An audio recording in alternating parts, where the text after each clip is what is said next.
Thank you very much, Mr. Jochmann. Our last panelist is Robert Howe. He's the Managing Director of Bremenports, which is a consulting and engineering company with own ports in Bremen. And he will present us with an example in Iceland, actually, the Finnafjord port arising here soon. Please. Well, thank you very much. And Your Excellencies and ladies and gentlemen, it is a great honor that I've been given the opportunity to present the Finnafjord project during the country session of Germany at the Arctic Circle Conference 2015. Let me start by answering the question, why am I here? Why is Bremenports, a port management company from Germany, involved in such an important project for the Arctic? We are here because President Grimson asked us to come to Iceland 2 years ago. And more or less, because Bremenports is unique. We don't only plan world ports like a common consultancy firm. We own, run, and maintain our ports over their whole lifetime. In Bremen, our history with global shipping and ports is over 800 years old. For the upcoming, our green ports philosophy is to be sustainable in terms of social, economic, and ecologic matters. The Bremen ports have committed themselves to acting as responsibly and proving that economy and ecology not be a contradiction. President Grimson is right. He said in Alaska a few weeks ago, everybody is now telling us that we have to put concrete plans and projects on the table. And he emphasized fairly the same once again in his welcoming speech. For the upcoming shipping, we have to develop a better infrastructure service, not only at the coast of Russia or Norway or the Canadian coast, but also in Alaska, in Greenland, and in any case, here in Iceland. However, safe and sustainable shipping for the Arctic needs concrete actions.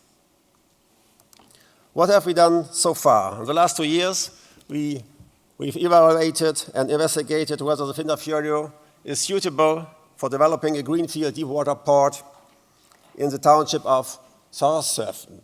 I hope that was right. In northeastern Iceland. It's crystal clear that we've taken care of the environmental impact. We've started by collecting fauna data in an annual cycle and also mapping of vegetation and modeling of wave climate conditions. We evaluated the historical weather data and additionally surveyed the land and took aerial photography and 3D models of the landscape. In August 2015, we've investigated the first soil analysis, geological tri-excavations, set some fixed points, and installed 2 weather stations. All of our results we've done till today have pointed in one direction. This fjord is very suitable to develop a new infrastructure for the Arctic. In addition to the nautical requirements to be a safe harbor, I'd like to highlight that the existing flat hinterland allows to develop an industrial zone for more than 1,000 hectares. Connecting with 100% renewable and cost-efficiency energy, it will be more than a transshipment port or just a service or security port. This area complies with all necessary conditions to develop a significant new harbor in the North Atlantic close to the Arctic. What will be the next steps?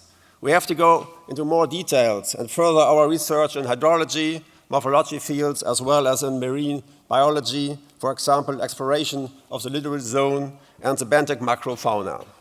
For the hydrology studies, we are planning to install a wave buoy directly in the fjord with our cooperating partners in the near future. We have to ensure that this project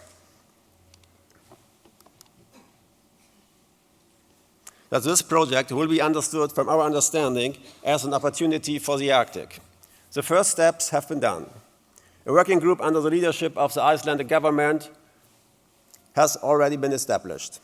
Together with our cooperating partners from the municipalities Langanes and Bjarnarfjörður and from Epla Consultancy Engineering, we are working hand in hand. To put this project into reality it needs more than to design a quay wall or a terminal site. The whole infrastructure has to be planned. For example, power transmission, water supply, road connections, and lots more.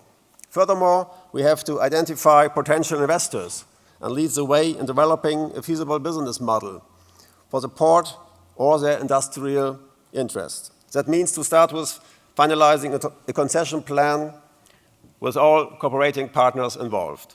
One of our main goals is to implement a tax and duty-free zone in conjunction with the operation of the port and the hinterland activities to make it as valuable as possible. To sum up what I've been saying, the Arctic Circle needs very soon a better infrastructure. It has to be safe for shipping and sustainable for the environment. The Finnafjord port project is very suitable. It has all the necessary requirements and nautical and economical means, and with a low impact to the untouched environment. Ladies and gentlemen, thank you very much.